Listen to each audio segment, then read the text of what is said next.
Meditações no Evangelho de João. João capítulo 4, do verso 31 ao verso 42. Nesse ínterim, os discípulos lhe rogavam, dizendo: Mestre, come. Mas ele lhes disse: Uma comida tenho para comer que vós não conheceis. Diziam então os discípulos uns aos outros: Ter-lhe-ia porventura alguém trazido que comer? Disse-lhes Jesus: A minha comida consiste em fazer a vontade daquele que me enviou e realizar a sua obra. Não dizeis vós que ainda há 4 meses até a ceifa? Eu, porém, vos digo: erguei os olhos e vede os campos, pois já branquejam para a ceifa. O ceifeiro recebe desde já a recompensa e entesoura o seu fruto para a vida eterna. E dessarte se alegram tanto o semeador como o ceifeiro. Pois no caso é verdadeiro o ditado: um é o semeador e outro é o ceifeiro. Eu vos enviei para ceifar o que não semeastes. Outros trabalharam, e vós entrastes no seu trabalho. Eu vos enviei para ceifar o que não semeastes. Outros trabalharam, e vós entrastes no seu trabalho. Muitos samaritanos daquela cidade creram nele, em virtude do testemunho da mulher que anunciara: Ele me disse tudo quanto tenho feito. Vindo, pois, os samaritanos ter com Jesus, pediam-lhe que permanecesse com eles, e ficou ali 2 dias. Muitos outros creram nele, por causa da sua palavra, e diziam à mulher: Já agora não é pelo que disseste que nós cremos, mas porque nós mesmos temos ouvido e sabemos que este é verdadeiramente o Salvador do mundo. Nesses versículos nós encontramos, em primeiro lugar, um modelo de zelo pelo bem dos outros. Lemos que nosso Senhor Jesus Cristo declara: A minha comida é fazer a vontade daquele que me enviou e completar a sua obra. Fazer o bem não era apenas um dever do Senhor, era um prazer para ele. Ele considerava isso como seu alimento e como sua bebida. Jó, um dos santos mais piedosos do Antigo Testamento, disse que estimava a palavra de Deus mais do que seu alimento necessário. Contudo, o grande cabeça da igreja do Novo Testamento foi ainda mais longe. Ele poderia dizer a mesma coisa não somente da palavra de Deus, mas também sobre a obra de Deus. E nós? Estamos fazendo alguma obra para Deus? Por mais fracos que sejamos, estamos tentando avançar a causa de Deus aqui na terra?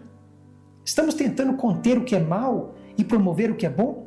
Se estamos envolvidos na obra do Senhor, que nunca tenhamos vergonha de realizá-la de todo o nosso coração, toda a nossa alma, toda a nossa mente e toda a nossa força.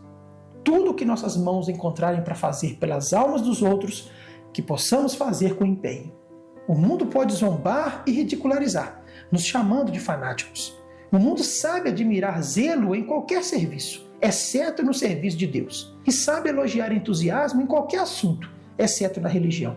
Portanto, sigamos trabalhando, inabaláveis, independentemente do que os homens possam dizer ou pensar de nós, que estejamos andando nas pegadas do nosso Senhor Jesus Cristo. Além disso, consolemos-nos com o pensamento de que Jesus Cristo nunca muda. Aquele que se assentou junto ao poço de Samaria e considerou seu alimento e sua bebida fazer o bem a uma alma ignorante, ele continua com o mesmo propósito hoje. Exaltado nos céus, à direita de Deus, nosso Senhor ainda se deleita em salvar pecadores e continua aprovando o zelo e o trabalho na causa de Deus. A obra do missionário e do evangelista pode ser desprezada e ridicularizada em muitos lugares, mas enquanto os homens zombam, Cristo se agrada. Graças a Deus, Jesus é o mesmo ontem, hoje e para sempre. Em segundo lugar, encontramos nesses versículos um grande encorajamento para aqueles que trabalham pelo bem das almas. Lemos que nosso Senhor descreveu o mundo como um campo branco para a colheita. E então disse aos seus discípulos: O ceifeiro recebe desde já a recompensa e entesoura o seu fruto para a vida eterna. O trabalho pelas almas dos homens é acompanhado de grandes desânimos. O coração do homem natural é extremamente duro e incrédulo. A cegueira dos homens não salvos é algo indescritível. Ninguém pode ter ideia da dureza desesperadora dos homens e mulheres até eles tentar fazer o bem. Ninguém pode compreender porque são poucos os que realmente se arrependem e creem até que tente pessoalmente salvar alguns. Supor que todos se tornarão verdadeiros cristãos apenas por ouvirem falar de Cristo e serem exortados a crer é pura ignorância infantil. Poucos são os que encontram o caminho estreito. O próprio Senhor Jesus Cristo disse: o trabalhador de Cristo descobrirá que a grande maioria daqueles a quem pregou permanecerá incrédulo e impenitente, apesar de todos os seus esforços. A maioria não se voltará para Cristo. Estes são fatos desanimadores, mas são fatos, e fatos que devem ser conhecidos. O verdadeiro antídoto contra o desânimo na obra de Deus é a lembrança constante de promessas como a que temos diante de nós hoje. Cristo diz que há recompensas reservadas para os ceifeiros fiéis. Eles receberão uma recompensa no último dia, muito superior a tudo o que fizeram por Cristo. Uma recompensa proporcional não ao seu sucesso, mas à quantidade do seu trabalho. Eles estão colhendo fruto que permanecerá quando este mundo estiver passado. Fruto em algumas almas salvas, mesmo que muitos não creiam. E fruto em evidência de sua própria fidelidade, que serão manifestadas diante de todos os mundos reunidos. Então deixe-me te perguntar: houve alguma vez que nossas mãos penderam e nossos joelhos vacilaram? Já sentimos vontade de dizer: meu Deus, meu trabalho é em vão e minhas palavras não têm proveito? Em momentos assim, que possamos nos apoiar sobre a gloriosa promessa que há recompensas reservadas para os ceifeiros fiéis. Ainda há fruto a ser apresentado. Como Paulo escreveu aos Coríntios: porque para Deus somos o bom perfume de Cristo, nos que se salvam e nos que se perdem.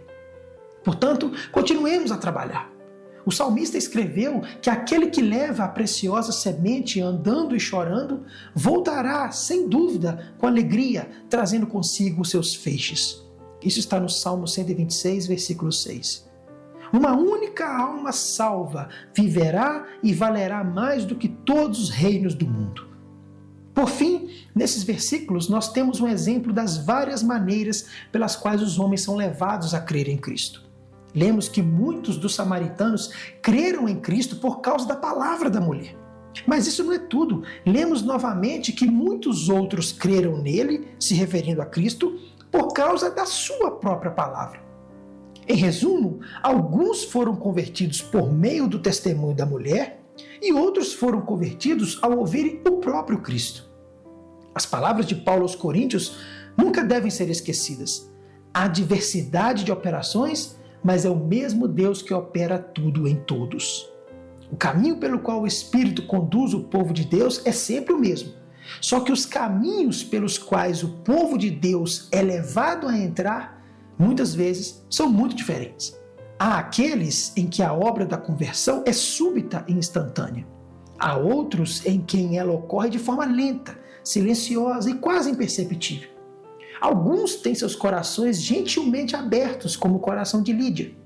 Outros são despertados por um alarme violento, como o carcereiro de Filipos. Nem todos começam com a mesma experiência.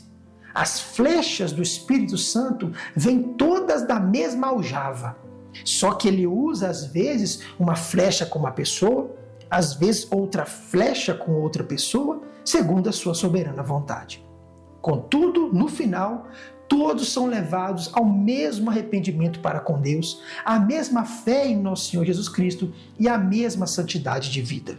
Portanto, o ponto principal para o qual devemos dirigir nossa atenção é o seguinte: somos de fato convertidos? Nossa experiência pode não ser idêntica à dos outros, mas não é essa a questão. A questão é: sentimos o pecado, odiamos o pecado e fugimos dele? Amamos a Cristo e confiamos somente nele para a nossa salvação? Estamos produzindo frutos do Espírito em justiça e verdadeira santidade? Se estas coisas são realidades em nossa vida, podemos agradecer a Deus e tomar coragem.